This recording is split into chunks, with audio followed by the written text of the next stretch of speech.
دوستان عزیز، باری دیگر درود میگوییم به شما. توجه میکنیم به رقابت جالب و نیروسنجی که دیر باز انتظارش بودیم. پهلوان محبوب ما خواجه‌زاده بهروز الان با خلعت سفید در میدان است. رقابت اولین خود را با پهلوان مغولستان آغاز کرد. سند اوچیرین ورزشگری که در 103 رقابت شرکت ورزیده است، 17 غلبه‌اش را هم توسط همان امتیاز ارزنده 5 صایب گردیده است. در پاریژ در گرند اسلم 8 فوریه برنده مدال برنجی شده بود. در رده‌بندی هم مقام 20 را در سیاره اشغال کرده است و صاحب 2984 امتیاز است. درباره خواجه‌زاده البته اینجا حاجت به تکرار نیست و این پهلوان هم در بازی‌های المپی نماینده منگولیا یک بار اشتراکی بازی‌های المپی و اشتراکی 4 دفعینه مسابقات قهرمانی جهان و برنده 2 دفعینه چمپیونات جهان در گشتن جودو. در گرند اسلم یک مرتبه مدال طلا، 2 دفعه دیگر مدال نقره و 2 بار دیگر هم مدال برنجی به دست آورده است و 11 مرتبه در مسابقه گراند پری شرکت ورزیده، 4 دفعه به گرفتن زینه سیوم شرفیاب گردیده است.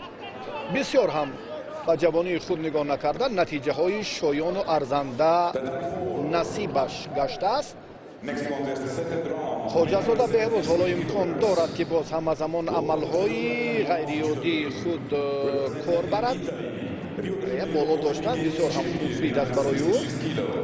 باز هم اندکی توقف که اینجا باور برای بیرون شدن خواجه‌زاده بهروز در این لحظه فکر میکنم اندکی برای داشتن حریف با همون ترتیب درست باید عملی میشد. هر دو شیدا دارند.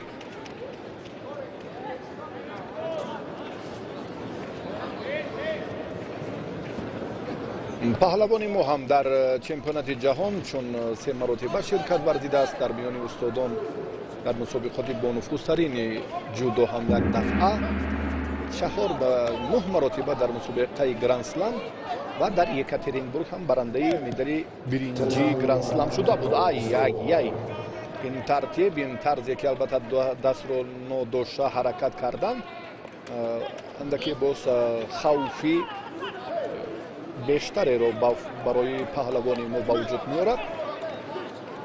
در این نقطه باید این چهره سرشناس اعتبار دهد، یعنی فاصله مد نظر است. خواجه‌زاده در رده‌بندی جای 18 را اشغال میکند و در مسابقه گراند پری ازبکستان سپتامبر سال 2019 به فینال برآمد و همان 3 ثانیه آخرین که اندک فارغ بالی پهلوانی ما را ثابت کرد و از مدال طلا محروم شد و بعدا جای دوم را گرفت. عملهای پهلوان مغولستان اینجا هم آنقدر مقصدناک نیستند و باشد که چنین باشد و اکنون حرکت هر دو پهلوان هم یگان نتیجه نداد. دقیقه آخرین رقابت خواجه‌زاده باید در این مورد اندکی هوشیارتر باشد. بله، این وضعیت بسیار هم وقتی که موازنه اینجا گم میگردد، یک پرتافت غیریادی هم از جانب سند اوچیر باید خاتمه میاد و خوشبختانه بسیار هم خواجه‌زاده بهروز پیش دستی کرد و تمرین های همیشه و بیشتر یک آمادگی منتخب جودوی میهن واقعا هم در ابتدای سال 2020 خیلی خوب بود.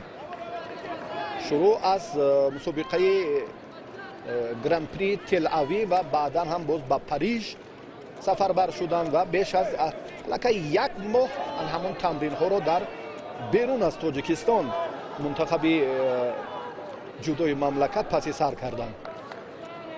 حالا خواجه‌زاده هم که باز هم در ادامه مبارزه اکنون در این لحظه ها موفق نمی شود و اکنون ما شاهد امتیاز طلایی خواهیم گردید. هر دو هم سزاوارند، هر دو هم تجربه خوب دارند و اکنون بسیار هم خواجه‌زاده ابتدا یک حرکتی جالب رو هم منظور کرد، اما ببینید که کناره‌جویی میکند، این رو میداند که البته نزدیک شدن برایش باز هم خوفی دیگر را میارد، باز هم اصول پیش‌پا رو در این جریان که با این ورزشگر باز هم بیرون برآمدن و اکنون لحظه هایی که اندک نگران کننده است باید از این هم فارغ نباشد. بله ببینید که بعدی که چون بیرون شد الکی شیدوی دویم گرفت.